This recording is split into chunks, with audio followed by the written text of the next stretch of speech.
away on Sodor, the steam engines were confident, cheerful, and determined not to be bullied by Diesel.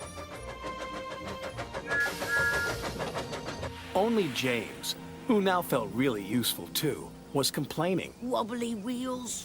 Puffy pistons. Thomas, I should have collected Mr. Conductor. James is right, little Thomas. Collecting Mr. Conductor is an important job. Important is big.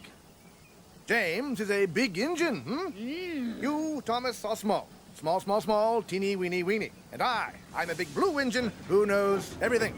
Bossy sprockets. All that steam has gone to your funnel. Hey, there they are. We'll fix their wagons. I'm not good at backing up. Me neither. What's important is to stand up on our own wheels to Diesel.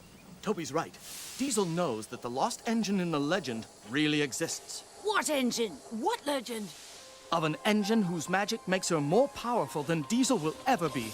That's why he wants to find her. Then we'd better find her first. Leave it to the big engines, Percy. Little engines can do big things, especially when they have nice blue paint like me. Hey, just watch what happens to that blue puffball. When Harold the Flopper Chopper flies past here. Right. Routine flyby, chaps. Hello! The boss dumps sneezing powder everywhere. Let's start laughing now. Oh, sorry, brutes. Bit of a dust-up. Love to stay and clean up. Got to go. Bye now!